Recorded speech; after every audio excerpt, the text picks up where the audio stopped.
एक मुलाकात ऐसी शख्सियतों के साथ जिन्होंने दिया है अपने जीवन को एक नया मुकाम।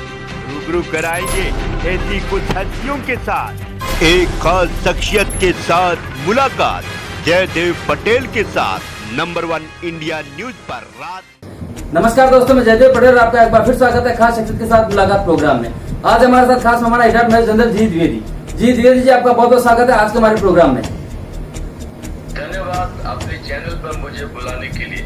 जी द्विवेदी जी, आपसे मेरा पहला सवाल है कि लॉर्ड ऑस्टिन यहाँ पर हैं और हम बात कर रहे हैं उनके एजेंडे में क्या है, या हम बात कर रहे हैं कि भारत और अमेरिका के लिए कितना अहम है, क्यों है, आप इसे कैसे देखते हैं? देखो, जो जनरल लॉर्ड ऑस्टिन है, उनका भारत में इस समय आना एक बहुत ही अहम विजिट है, और इसको हम जब ओवरऑल पॉलिटिकल दृष्टि से देखते हैं तो इसकी अहमियत पता लग जाती है। सबसे पहले भारत और अमेरिका के जो रिश्ते हैं वो बहुत बूढ़े हैं, और इसके कई कारण हैं। एक तो हम लोकतांत्रिक देश हैं और धर्मनिरपेक्ष हैं, और हमारे जो रक्षा के मुद्दे हैं उनमें भी काफी साझापन है, और इसके कई कारण हैं। एक तो चीन का जो आक्रामक रवैया उन्होंने अपनाया हुआ है, चाहे वो साउथ चाइना सी के अंदर है या हमारी सीमा पर है, ये एक बहुत ही चिंताजनक बात है दोनों देशों के लिए। और दूसरा, अमेरिका की एक जो उनकी नीति है, और वो चाहते हैं कि इंडो पैसिफिक के अंदर उनका दबदबा रहे, और उसमें वो देखते हैं कि भारत का बहुत ही अहम एक रोल है, एक किरदार है। तो अगर इस नजर से आप देखें तो ये जो अभी विजिट कर रहे हैं उनके डिफेंस सेक्रेटरी, इसमें कई मुद्दे जो हैं उनमें बातचीत होगी। सबसे पहले तो एक दोनों देशों के अंदर अभी उनकी नई गवर्नमेंट आई है, तो वो समझ सकते हैं कि हमारे क्या मुद्दे हैं, किस प्रकार हम इसको आगे ले जा सकते हैं। और दूसरा, पिछले कई सालों में भारत और अमेरिका के अंदर काफी गठजोड़ बना है, काफी गठबंधन बने हैं, काफी एग्रीमेंट हुई है, और अभी क्वाड की मीटिंग हुई है जिसमें अमेरिका, ऑस्ट्रेलिया, जापान और भारत जिसमें ग्रुप में शामिल है।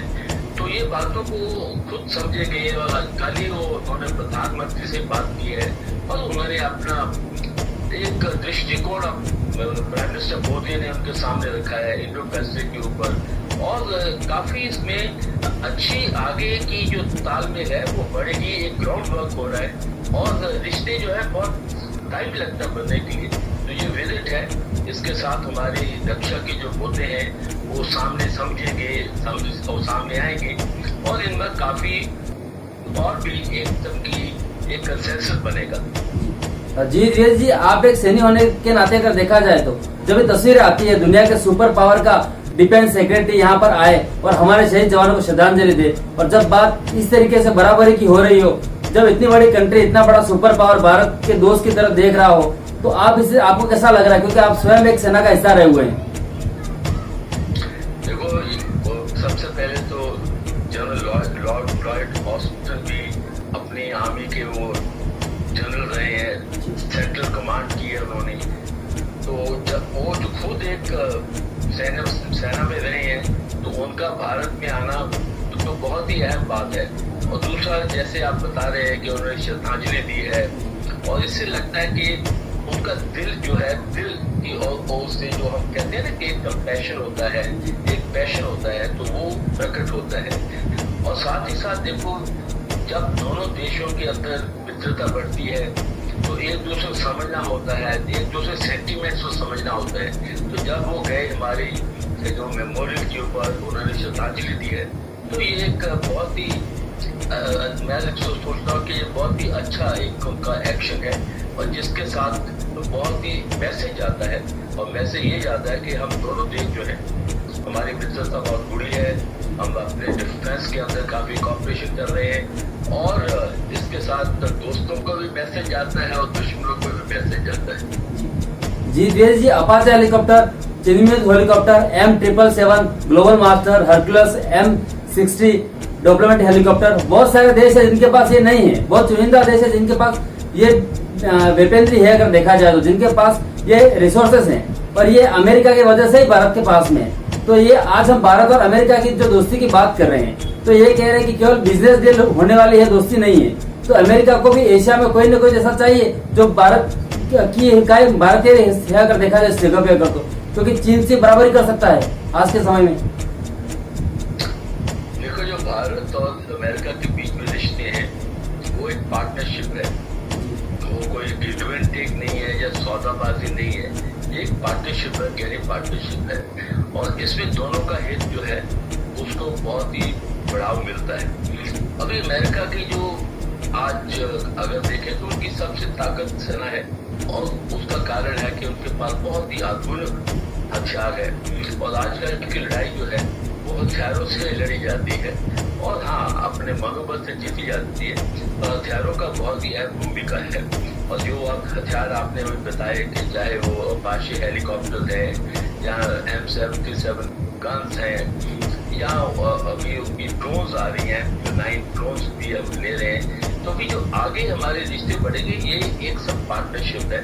और जिसके साथ अभी हम आत्मनिर्भरता की बात कर रहे हैं, तो अमेरिका की जो कंपनीज हैं वो भारत में आना चाहती है और यहाँ अपने कारखाने लगाएगी, यहाँ ये मैन्युफैक्चर होंगे और हमारी भी जरूरतें पूरी होंगी और बाकी विदेशों को भी हम एक्सपोर्ट कर पाएंगे।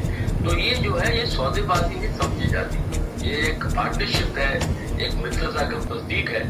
और मैं तो इतना कहूँगा कि हमारी जो अभी पार्टनरशिप चल रही है, जो हमारी एग्रीमेंट चल रही है, ये बहुत ही इनका अहम प्रभाव पड़ेगा।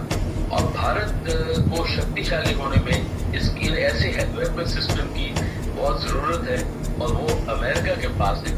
और इसलिए मैं समझता हूँ कि ये पार्टनरशिप का एक प्रतीक है, इसको सौदेबाजी की तरह से नहीं देखना चाहिए।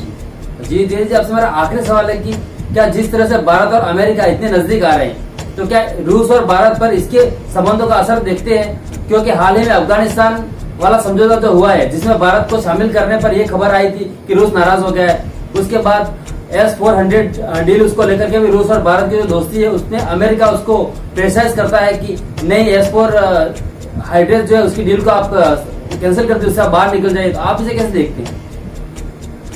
ये बहुत ही अहम सवाल आपने मेरे से पूछा है और इसका जो उत्तर मैं यही कह सकता हूँ कि देखो, जो अपनी आपके दोस्तियां हैं, आपकी एग्रीमेंट्स हैं, आपके संगठन हैं, वो बदलते रहते हैं क्योंकि आपके जो नेशनल इंटरेस्ट बदलते हैं। और इस समय जो है चीन और रूस के अंदर उनकी मित्रता बढ़ रही है क्योंकि उनके नेशनल इंटरेस्ट मिल रहे हैं। और इस समय आप देख सकते हैं कि पहले चीन को रूस की जरूरत थी, आज रूस को चीन की जरूरत है।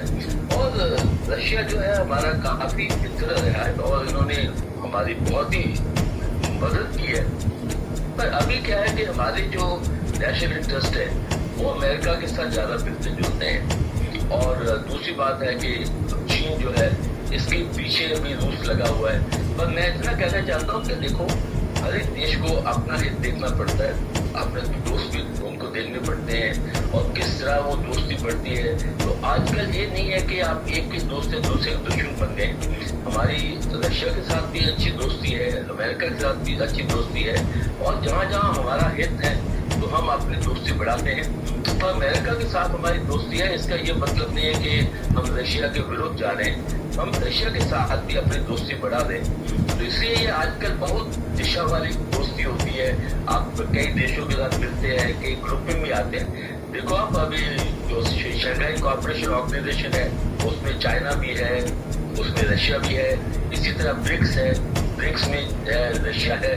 तो हम उन ग्रुपों के साथ भी हम काम कर रहे हैं। तो मैं ये नहीं सोचता कि अमेरिका के साथ हमारी दोस्ती है उसके लिए it will be at the cost of Russia. मैंने कहा रशिया के कॉस्ट पर नहीं होगी, हम साथ ही रशिया के साथ भी चल रहे हैं, अमेरिका के साथ भी चल रहे हैं। तो जैसे हमारा हित है हम वैसे वैसे अपनी संगठन दोस्ती को आगे बढ़ा रहे हैं। पर ये नहीं सोचना चाहिए कि अगर हम अमेरिका के करीब आ गए तो हम रशिया के विरोध हो गए। मैं जनजीत समझ उसके लिए आपका बहुत बहुत धन्यवाद। थैंक यू, बहुत बहुत धन्यवाद। Thank you.